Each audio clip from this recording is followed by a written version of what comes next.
we're going to learn about equations with variables on each side. But before we do that, we have to understand a couple concepts. The first concept we have to understand is we have to understand the concept about combining like terms. This is something you learned in 7th grade. So exactly what does that look like? Well, it looks like this. So if you have a coefficient 5 with a variable a, and you're adding it to a coefficient of 3 with another variable a, okay? What we do is we look for like terms. Like terms are terms that are the same. So currently this right here has a term of a because that's the variable with it. This also has a term of a because it has an a with it. So as a result, since these both have the same term, I can combine them. So I can go ahead and do whatever is being told to be done between the signs. So 5a plus 3a actually equals 8a. And so I've combined those to make those like terms. All right, so let me show you another example of just combining like terms. So like 2g plus 4 plus 3g. Okay, so in this case, this has a term of g, 4 has no term, and 3g has a term. So what I can do is I can combine the g terms together. So I look at this, this is a positive 2g, this is a positive 3g.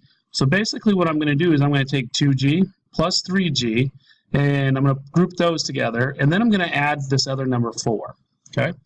So when I group 2g plus 3g, I get an answer of 5g, and I still have the plus 4. Notice this is my final because I cannot group these together because they are not like terms. This has a term of g, this has no term. All right?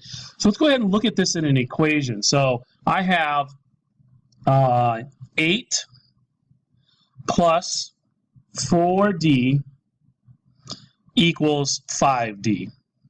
Okay? So these are going to be equations with variables on each side. So the variables, now we have a variable on each side. What I want to do is I need to determine which side I want to move to the variable to. Here's the thing. When I have just a number here by itself, and this is the only side that it's on, what I'm going to do is I'm going to try to move the d's to the opposite side. So because there is no number over here on this side of the 5d, I'm going to leave that number there, and I'm just going to try to move all the d's to the right side. So basically what I need to do is I need to remove this 4d from this side. How I do that is I take a look at what sign is being done in front of the 4d. Okay? Remember, the 4 is attached with the d right now. Okay? So right now, the 4d is being added. So what I need to do is I need to do the opposite of adding a 4d, which is subtracting a 4d. Because I did that to the left side of the equal sign, I'm going to have to do it to the right side of the equal sign. When I have a plus 4d and a minus 4d, those are opposites. Opposites cancel out because they equal 0. Leaves me with just 8 over here, so I'm going to bring that 8 all the way down. Over here, I'm going to do 5d minus 4d, which is 1d, or also known as d. Okay? And so therefore, I get my final answer, d equals 8. So this one only involved one step. Okay? Again, I can check that by putting it back into the equation. I can go 8 plus 4, and I can replace the d with an 8. So I'm going to put an 8 in there. So I'm going to put that in parentheses, equals 5. And then I'm going to put an 8 in for this d over here. So again, I just substituted it back into the equation. I'm going to go ahead and solve that. First thing I do is multiplication. So I'm going to end up with 8 plus 4 times 8, which is 32. Over here, I have 5 times 8, which is 40. 8 plus 32 is 40. Does 40 equal 40? Yes, it does. This lets me know that I have my correct answer of 8. Okay, let me show you with another one. Let's go 6n minus 1 equals 4n minus 5. This one's a little more difficult because I have variables on both sides and I have a number on both sides. So you have to make that determination of which side you want the variables on and which side you want the numbers on. I'm just looking ahead at this, and I'm going to end up moving the variables to the left side and the numbers to the right side. The reason I chose that is because this variable term is larger than this variable term, which means if this is a positive, no matter what I'm going to do with this 4 over here, this is going to stay a positive. All right? So first thing I'm going to do is I'm going to go ahead and move this number over here to the right side. How I do that is I cancel it out over here by doing its opposite. So I'm going to add 1 because it's the opposite of minus 1. So I'm going to have to add 1 over here.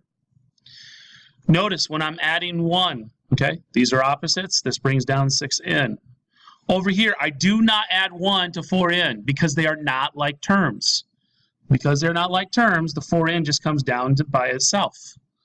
Now I do -5 and a +1. A -5 and a +1 give me a -4. Okay, again, because those are like terms. Now I'm going to go ahead and move my n over here to the left because I want all my n's to the left and all my numbers to the right because they have to be on the opposite side of the equal sign in order to solve the equation. So I have to look at this 4n. I have to look in front of it and determine is it a positive or negative. There is no sign up here, so it's a positive 4n. So to get rid of it, I have to do a -4n. Don't look behind for the sign for 4n. So I got to subtract 4n on the left-hand side too. 6n minus 4n is 2n.